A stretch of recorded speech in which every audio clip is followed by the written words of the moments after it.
નમસ્કાર 30 મિનિટ 100 ખબરો સાથે હું છું નુપુર દાણી। સૌથી પહેલા વાત અમદાવાદમાં સતત 7મા વર્ષે ફ્લાવર શોનું આયોજન કરવામાં આવ્યું છે। મુખ્યમંત્રી વિજય રૂપાણીના હસ્તે આજથી ફ્લાવર શોને ખુલ્લો મૂકવામાં આવ્યો છે।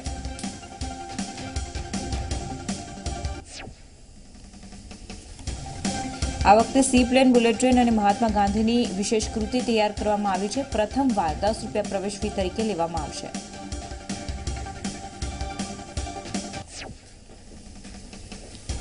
પ્રધાનમંત્રી મોદી ફરી એકવાર ગુજરાત પ્રવાસે આવી રહ્યા છે। 3 દિવસના તેમના પ્રવાસ દરમિયાન વિવિધ કાર્યક્રમોમાં તેઓ હાજરી આપીને વિકાસ કાર્યોને લીલી ઝંડી આપવાના છે। 17 જાન્યુઆરીએ પ્રધાનમંત્રી દિલ્હી એરપોર્ટથી અમદાવાદ આવવા માટે રવાના થશે। વાયબ્રન્ટ ગ્લોબલ ટ્રેડમાં હાજરી આપશે, જ્યાં ટ્રેડ શોનું ઉદઘાટન કરશે। પ્રધાનમંત્રી 17 તારીખે સાંજે 4 કલાકે વીએસ હોસ્પિટલ પહોંચશે, જ્યાં સરદાર વલ્લભભાઈ પટેલ હોસ્પિટલનું લોકાર્પણ કરાવશે અને સભાને પણ સંબોધાશે।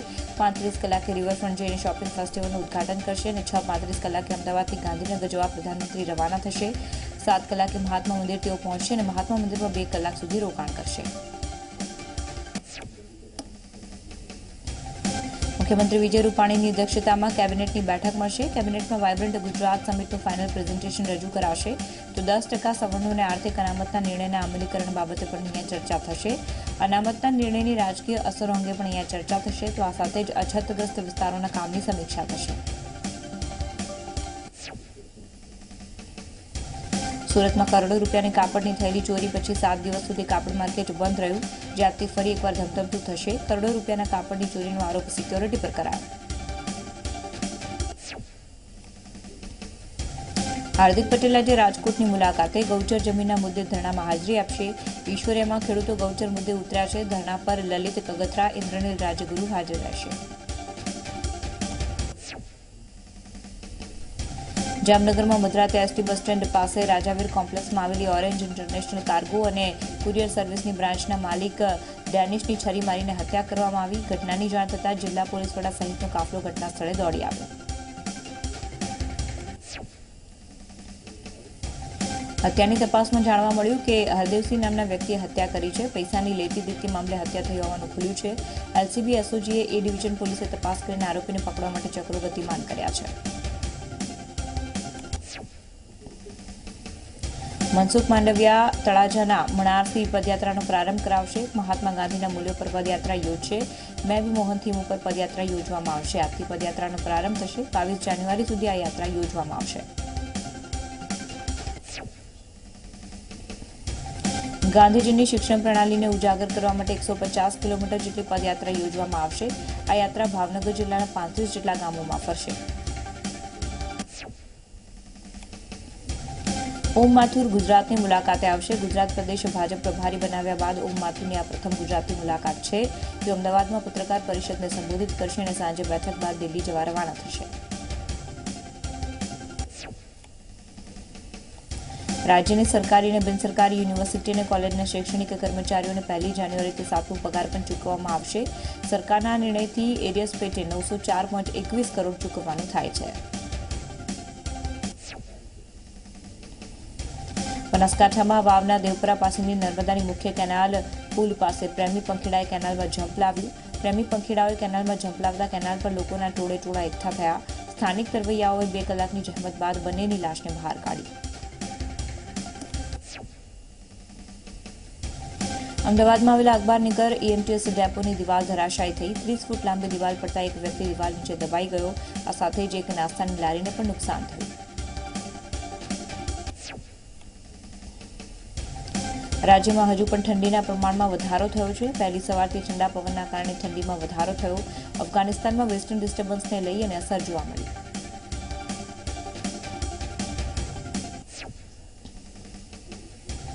રાદ્રો કેસમાં અલ્પેશ કથિરિયાના જામીન રદ કરી દેવાયા છે। સુરત કોર્ટે અલ્પેશ કથિરિયાના જામીન રદ કર્યા છે। સુરત પોલીસે કોર્ટ સમક્ષ અલ્પેશના જામીન રદ કરવા અરજી કરી હતી। આ અરજીને કોર્ટે માન્ય રાખીને અલ્પેશના જામીન રદ કર્યા।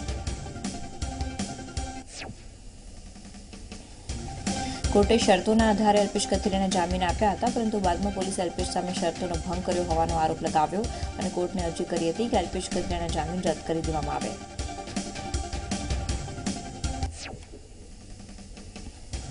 શહેર પોલીસના કમિશનરે જણાવ્યું છે કે અલ્પેશ કથિરિયાની ગમે ત્યારે ધરપકડ થઈ શકે છે. વધુમાં પોલીસ કમિશનરે જણાવ્યું છે કે અલ્પેશની ધરપકડ માટે તમામ પ્રયાસો કરવામાં આવશે. ત્યારે જાણીતા સ્થળો પર પોલીસે શોધખોળ શરૂ કરી છે. પાસના નેતા અલ્પેશ કથિરિયાના જામીન રદ થતાં જ સુરત પોલીસે અલ્પેશ કથિરિયાની શોધખોળ શરૂ કરી. અલ્પેશ કથિરિયાને શોધવા માટે ક્રાઇમ બ્રાન્ચ, એસઓજી અને પીસીબીની ટીમ બનાવાઈ.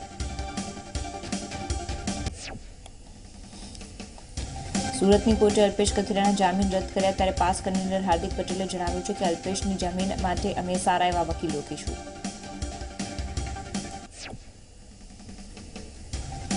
અલ્પેશના પિતા ઘનશ્યામ કથિરિયાએ ઝી24 કલાક સાથે ખાસ વાતચીત કરીને જણાવ્યું કે અમને ન્યાયતંત્ર પર પૂરો ભરોસો છે. અમને ચોક્કસ ન્યાય મળશે. પાસના નેતા ધાર્મિક માલવિયાએ કહ્યું કે અમે હાઈકોર્ટના દ્વાર ખખડાવીશું. ગાંધીનગરમાં યોજાવા જઈ રહેલ વાયબ્રન્ટ ગુજરાત સમિટ 2019ને લઈને ખાસ સુરક્ષા વ્યવસ્થા રાખવામાં આવી છે. Mahatma Mandir, global trade show સહિતના વિસ્તારોમાં એસપીજીની સુરક્ષા વ્યવસ્થા સોંપવામાં આવી છે.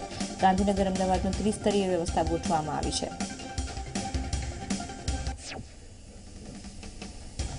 ગાંધીનગરમાં મહાત્મા મંદિર, ઉદ્યોગ ભવન, કલેક્ટર કચેરી સહિતની તમામ સરકારી ઇમારતો પર રંગબેરંગી રોશની કરવામાં આવી છે.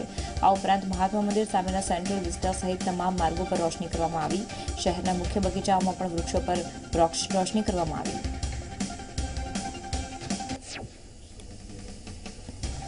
વાયબ્રન્ટ ગુજરાત સમિટના ઉદઘાટનને લઈને પીએમ મોદીએ 200 લોકો માટે ખાસ ગાલા ડિનરનું આયોજન કર્યું. મહાત્મા મંદિરના ટેરેસ ઉપર સંપૂર્ણ શાકાહારી ભોજન પીરસવામાં આવશે. ભોજન વ્યવસ્થાને લઈને દેશની ટોચની હોટલના અધિકારીઓએ તૈયાર કરી છે.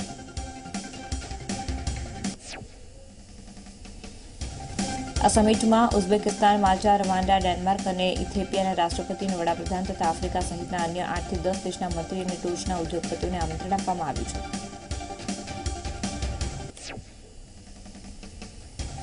ગાલા ડિનરમાં મુખ્યમંત્રી વિજય રૂપાણી અને ઉપમુખ્યમંત્રી નીતિન પટેલ હાજરી આપશે. ડિનરમાં પરંપરાગત સંગીત જેવા કે રાવણ હથ્થો અને રાજસ્થાની નૃત્યના કલાકારો દેશી વિદેશી મહેમાનોનું સ્વાગત કરશે. ડિનર પીરસવામાં આવનાર ડીશની કિંમત ₹15,000 છે. મહેમાનોને ગુજરાતી પરંપરાગત થાળી સિવાય વિવિધ સલાડ, સૂપ, ડેઝર્ટ અપાશે. આ અંગેનું મેનુ 1 મહિના પહેલા આપી દેવાયું હતું. મહત્વનું છે કે ભોજનની ગુણવત્તા પર ખાસ ભાર મુકાયો છે. વાયબ્રન્ટ સમિટને લઈને અમદાવાદને પણ દુલ્હનની જેમ શણગારાયું છે. શહેરમાં ઇમારતો અને બ્રિજને રંગબેરંગી લાઇટોથી સજાવાયા છે.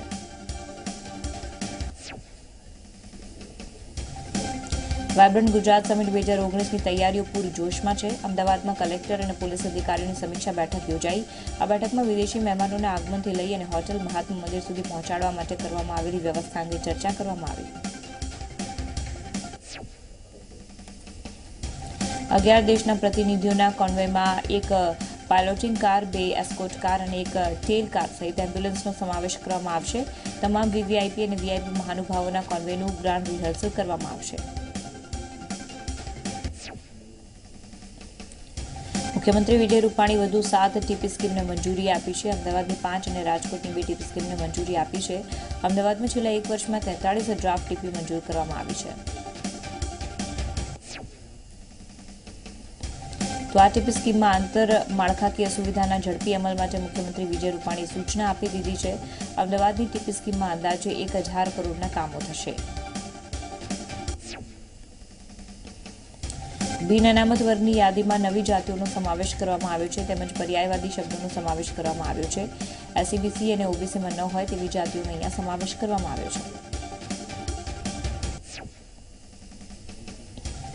ખેડૂતોને કૃષિ ઇનપુટ સહાય માટે અરજી કરવાની તારીખ લંબાવાઈ. 15 જાન્યુઆરીથી લંબાવીને 31 જાન્યુઆરી કરવામાં આવી. રાહત નિયામકે કલેક્ટર અને ડીડીઓને લખીને અછતગ્રસ્ત 51 તાલુકાઓના ખેડૂતો માટે મહત્વનો નિર્ણય લીધો. અમદાવાદના નારોલ પોલીસ મથકનો સ્થાનિકોએ ઘેરાવ કર્યો. ઉત્તરાયણના દિવસે થયેલી તોડફોડના વિરોધમાં સ્થાનિકો નરોલ પોલીસ મથકે હોબાળો મચાવ્યો. એટલું જ નહીં, ડેકોરેશનની ઓફિસ પણ વાહનોમાં તોડફોડ કરી. અમદાવાદના વસ્ત્રાપુર પોલીસ સ્ટેશનમાં જ નબીરાઓએ તેમની નફટાઈ બતાવી. પોલીસની કેપ પહેરીને નબીરાઓએ સેલ્ફી પડાવી અને અવરચંડાઈ કરી. તમામ નબીરાઓને દારૂ પીતા પકડાયા. પોલીસ સ્ટેશનની અંદર નબીરાઓએ પોલીસની કેપ પહેરી હતી ત્યારે નબીરાઓને પોલીસનો કોઈ ડર નથી. પોલીસે નબીરાઓને કેમ કાયદાનું ભાન ન કરાવ્યું તેવા સવાલો અહીંયા ઊભા થાય છે. વલસાડના સંજાણમાં સનસનીખેજ ઘટના સામે આવી છે. સંજાણ ફાટક ઉપર ગાડીની નીચે અર્ધ મૃતદેહ લટકતી સ્થિતિમાં જોવા મળી આવ્યો. મહારાષ્ટ્રથી આવી રહેલી ગાડી સંજાણ ફાટક પાસે ઊભી રહેતા લોકોએ અર્ધ મૃતદેહ જોયો. આ ઘટનાની જાણ થતાં પોલીસ ઘટના સ્થળે પહોંચીને તપાસ હાથ ધરી. ગોંડલમાંથી એક અજાણ્યા વૃદ્ધનો મૃતદેહ મળી આવ્યો છે. ગોંડલ શોપિંગ સેન્ટરના ત્રીજા માળેથી આ મૃતદેહ મળી આવ્યો છે. હત્યા થઈ હોવાની આશંકા સેવાઈ રહી છે. વડોદરાના કરજણમાં થયેલી મારામારીમાં એક પોલીસ કર્મી ઉપર હુમલો થયો. કરજણના જૂના બજાર વિસ્તારમાં આવેલી ઝૂંપડપટ્ટીમાં રહેતા લોકોમાં અંદરોઅંદર મારામારી થઈ જેની જાણ થતાં પોલીસ પહોંચી હતી. જોકે સ્થાનિકોએ પોલીસ પર જ હુમલો કર્યો. વડોદરા ટ્રેનની અડફેટે 8 વર્ષની બાળકીનું મોત થયું. માંજલપુર છેલ્લી ફાટક પાસે બાળકી પતંગ પકડવા જઈ રહી હતી ત્યારે ટ્રેનની અડફેટે આવી જતા બાળકીનું મોત થયું. બાળકીને બચાવવા જતા માતા પણ ટ્રેનની અડફેટે આવી ગઈ. ટ્રેનની ટક્કર વાગતા માતા પણ ઇજાગ્રસ્ત થઈ તેને તાત્કાલિક હોસ્પિટલ ખસેડાઈ.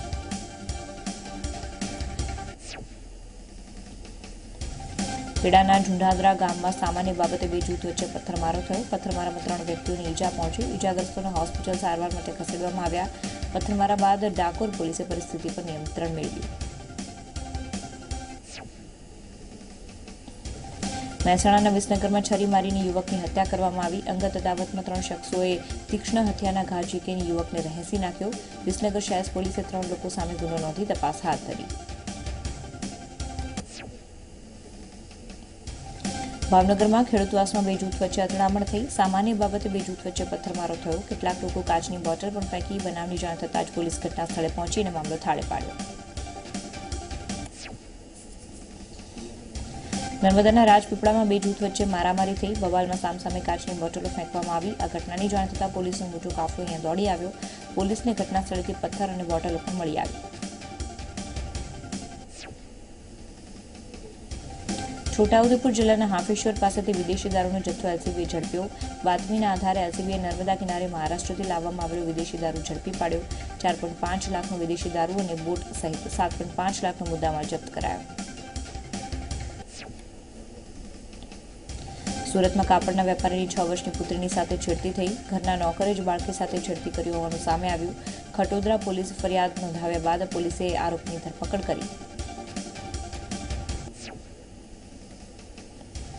સુરતમાં સ્ટેટ મોનિટરિંગ સેલ ઉપર હુમલા મુદ્દે તપાસ હાથ ધરાઈ. જેમાં બુટલેગરો હુમલાખોરો વિરુદ્ધ ફરિયાદ નોંધાવી. પોલીસે નિરંજન પ્રધાન, હિતેશ પટેલ વોન્ટેડ જાહેર કરાયા. આ ઉપરાંત દીપક દેવરે, શંકર ડાકુઆ અને રાહુલને વોન્ટેડ જાહેર કરાયા. ત્યારે આ તમામને નારાયણ હનુમાનને પોલીસે વોન્ટેડ જાહેર કર્યા છે. મહત્વનું છે કે સુરતના એક રોડ ઉત્કલનગર પાસે આ હુમલો કરાયો. પોલીસની 2 ખાનગી કાર ઉપર પથ્થરમારો કરાયો. પથ્થરમારામાં 2 પોલીસકર્મી ઇજાગ્રસ્ત થયા. અરવલ્લીમાં શામળાજી બસ સ્ટેશન નજીક હાર્ડવેરની દુકાનમાં આગ લાગતા અફરાતફરી મચી ગઈ. બનાવની જાણ થતાં જ ફાયર વિભાગ ઘટના સ્થળે પહોંચ્યો અને આગ ઉપર કાબુ મેળવ્યો. સદનસીબે કોઈ જાનહાનિ ન થઈ, પરંતુ વેપારીને ભારે નુકસાન થયું. દેવભૂમિ દ્વારકાના ખંભાળિયા રોડ પર લીંબડી નજીક ઇકો કાર પુલ નીચે ખાબકતા 7 લોકોને ઈજા પહોંચી. ઈજાગ્રસ્તોને ખંભાળિયા સરકારી હોસ્પિટલ ખસેડવામાં આવ્યા. અરવલ્લીના માલપુરના વાવડી પાસે 2 કાર વચ્ચે અકસ્માત સર્જાયો, જેમાં 3 લોકોના મોત થયા. અન્ય 3 લોકો ઈજાગ્રસ્ત થયા. લગ્નની કંકોત્રી આપવા જતી વખતે એક પરિવારને અકસ્માત નડ્યો.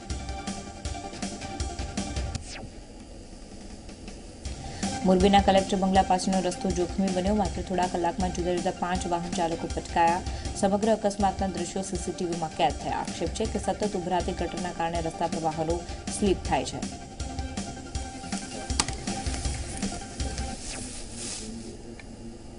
તો અને મહત્વના સમાચારો આગળ પણ છે, પરંતુ હાલ રોકાઈશું એક બ્રેક માટે.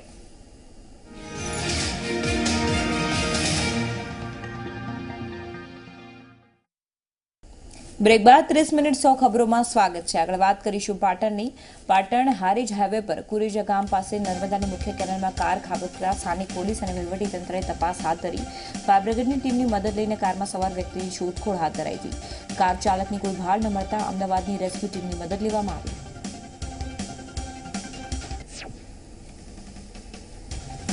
પાટણમાં પતંગ લૂંટવા જતા એક યુવક પટકાયો. દુકાનના છાપરા પરથી પછડાતા યુવક ઇજાગ્રસ્ત થતાને સારવાર માટે હોસ્પિટલ ખસેડવામાં આવ્યો.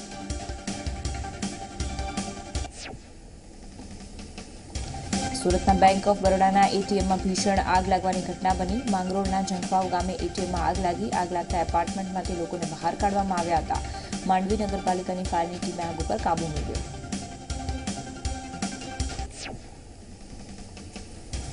વડોદરામાં ચાઇનીઝ દોરીથી ગળું કપાતા બાળકીનું મોત થયું. મીરા 4 રસ્તા પાસે પરિવાર સાથે બાળકી જઈ રહી હતી ત્યારે અચાનક દોરી આવતા બાળકીનું ગળું કપાઈ ગયું.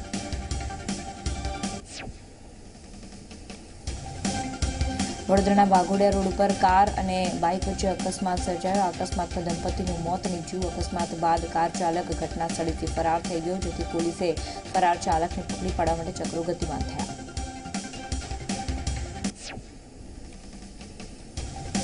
ઉનાના ભીમપરાના મકાનમાં રહેતા અને દુકાને માલ સામાન ઘરે જતા તે સમયે બાવળની ઝાડીમાં લપેટાઈને બેઠેલા દીપડાએ હુમલો કર્યો. હુમલો થતાં વૃદ્ધને માથામાં અને પગના ભાગે ગંભીર ઈજા થઈ.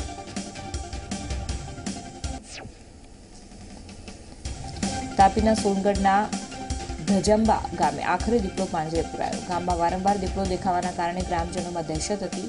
5 વર્ષીય દીપડાને વન વિભાગે પાંજરે પૂર્યો અને તેને જંગલમાં છોડવા માટે તજવીજ હાથ ધરવામાં આવી. સુરતમાં સાંધિયાની સીમમાં 50થી વધુ ઘેટા બકરાના મોત થયા. પાણી પીધા બાદ ઘેટા બકરાના મોત થયાનો આક્ષેપ કરવામાં આવ્યો. ઓલપાડ પશુ ચિકિત્સક સામે મૃતદેહના સેમ્પલ લઈ તપાસ શરૂ કરી.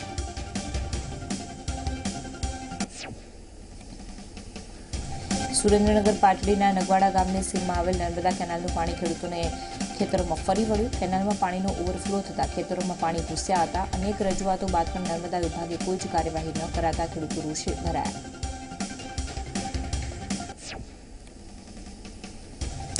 અમરેલીના સાવરકુંડલામાં રેલવે ફાટકને લઈને સ્થાનિકોને પારાવાર મુશ્કેલીઓ વેઠવી પડી. ફાટક ઉપર સતત પસાર થતી ગુડ્સ ટ્રેનના કારણે સ્થાનિકોમાં કિંમતી સમય વેડફાઈ રહ્યો છે. મહત્વનું છે કે પીપાવાવથી અમદાવાદ તરફ જતી રોજની 20 થી 30 ગુડ્સ ટ્રેન ફાટક પરથી પસાર થાય છે.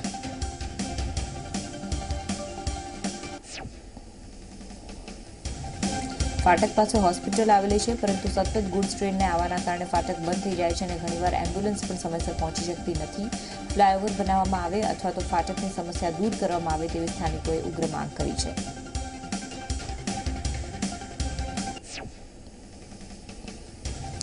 વડોદરામાં સાવલીનગર સફાઈકર્મીઓ પોતાની વિવિધ માંગ સાથે હડતાલ ઉપર ઉતર્યા, જેને લઈને નગરમાં ગંદકીના ઢગ ખડકાયા. ત્યારે સ્થાનિક ધારાસભ્ય સહિત નગરસેવકોએ સફાઈ અભિયાન શરૂ કર્યું. સફાઈ અભિયાન અંતર્ગત ધારાસભ્ય સહિત નગરસેવકોએ રોડ રસ્તાની સફાઈ કરી.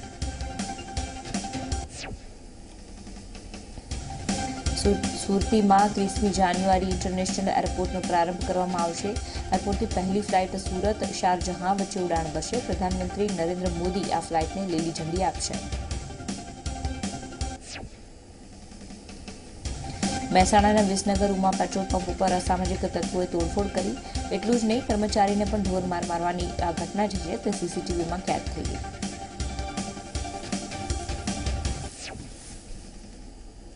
તો અન્ય મહત્વના સમાચારો આગળ પણ છે, પરંતુ હાલ સમય થઈ ગયો છે એક નાનકડા વિરામનો.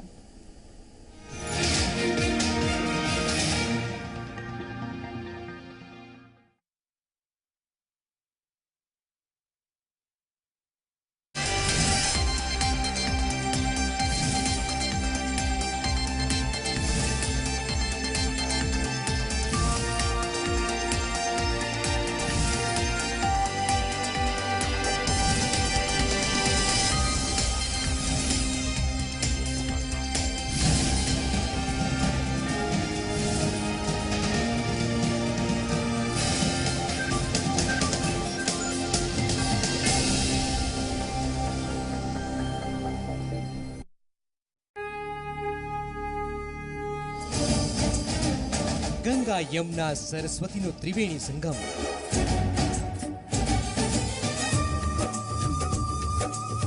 ₹15 કરોડથી વધુ ભક્તો,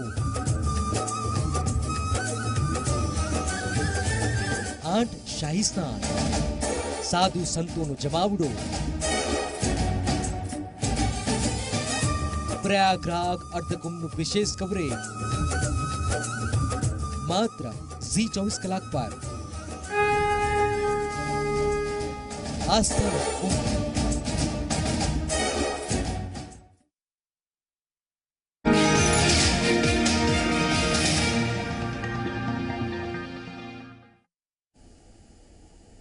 બ્રેક બાદ 30 મિનિટ 100 ખબરોમાં ફરી એકવાર સ્વાગત છે.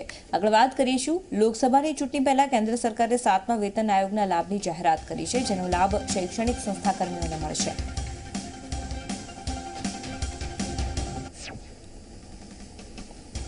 શિક્ષકોની 7મા વેતન આયોગની ભલામણને મંજૂરી આપી છે, જેમાં મંત્રાલયે 1241 કરોડ રૂપિયાનું બજેટ ફાળવવાને મંજૂરી આપી છે.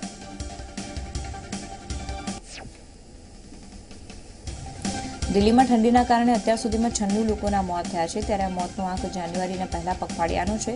ઠંડીના પ્રકોપની સૌથી વધુ અસર બેઘર લોકો પર થઈ છે. કર્ણાટકમાં આગામી 2 થી 3 દિવસમાં ભાજપની સરકાર બનશે તેવો દાવો મહારાષ્ટ્રના કેબિનેટ મંત્રી શિંદેએ કર્યો છે. શિંદેના દાવા બાદ રાજકારણમાં ખળભળાટ મચી ગઈ. બે પક્ષે પોતાનું સમર્થન પરત ખેંચતા કર્ણાટકમાં કોંગ્રેસ અને જેડીએસની સરકાર સંકટમાં મુકાઈ. કેરળમાં પીએમ મોદીએ કોલ્લમ બાયપાસનું કર્યું લોકાર્પણ. પીએમએ કહ્યું કે જ્યારે અમારી સરકારની રચના થઈ ત્યારે માત્ર 56% ગ્રામ્ય વિસ્તાર રસ્તાથી જોડાયેલા હતા. આજે 90%થી વધુ ગ્રામ્ય વિસ્તાર જોડાયા છે, તો આ સાથે 100% ગ્રામ્ય વિસ્તારમાં રસ્તા બનાવવાનો વિશ્વાસ વ્યક્ત કર્યો.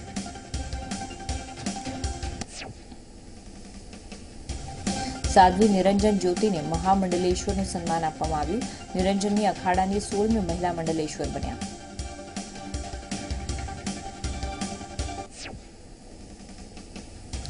સાધ્વી નિરંજન 1987માં વિશ્વ હિન્દુ પરિષદમાં જોડાયા હતા. અખાડાઓએ સંયુક્ત રીતે સાધ્વીને સન્માન આપ્યું. સાધ્વી નાની ઉંમરમાં જ દીક્ષા લીધી હતી.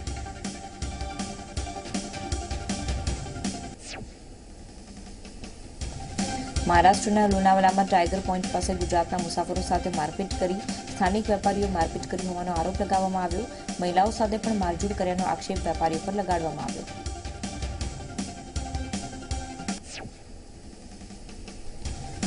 મારપીટની ઘટનામાં 3 લોકોને ગંભીર ઈજા થઈ, ત્યારે અન્ય 2ને સામાન્ય ઈજા પહોંચી.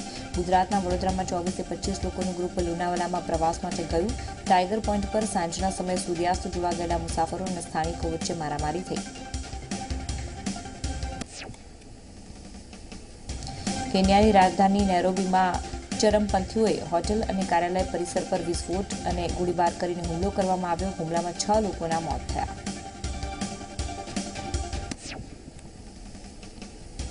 હોટલના પરિસરમાં હુમલો થતા અફરાતફરીનો માહોલ બન્યો.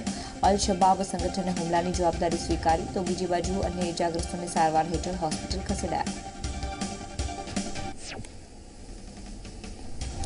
ગત વર્ષે એક ક્લિપ વાયરલ થતા રાતોરાત સેલિબ્રિટી બની ગયેલી એક્ટ્રેસ પ્રિયા પ્રકાશ વોરિયર હિન્દી સિનેમામાં ડેબ્યુ કરવા માટે તૈયાર છે. શ્રીદેવી બંગલોમાં પ્રિયા પ્રકાશ વોરિયર કામ કરતી નજર આવશે. મલયાલમ ફિલ્મ ઓરુ અધાર લવની એક્ટ્રેસ પોતાની પ્રથમ હિન્દી ફિલ્મના વિડીયોને લઈ અને ચર્ચામાં છે.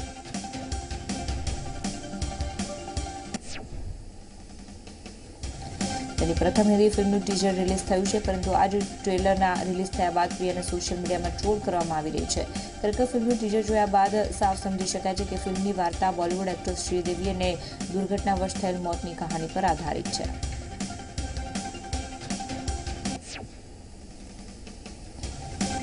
સપના ચૌધરી પોતાના ડેબ્યુ ફિલ્મને લઈને ચર્ચામાં છે. સપના ચૌધરીની ફિલ્મ દોસ્તી કે સાઇડ ઇફેક્ટ્સનું ટ્રેલર રિલીઝ થયું છે. આ ફિલ્મમાં સપના અને તેના મિત્રોની કહાની પર આધારિત છે.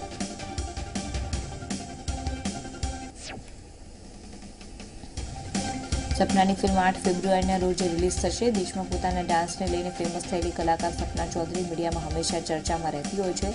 સપનાએ કરાવેલા નવા ફોટોશૂટને કારણે પણ તે ચર્ચામાં રહી છે.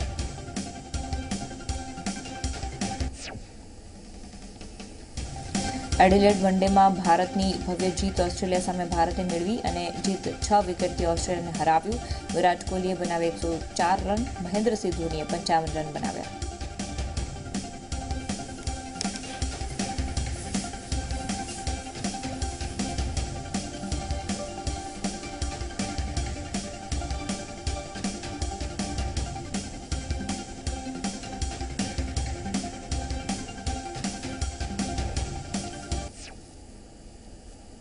તો આ સાથે સમાચારોની સમાપ્તિ. વધુ સમાચાર સહયોગી જોઈએ આપના સુધી પહોંચાડશે. નમસ્કાર.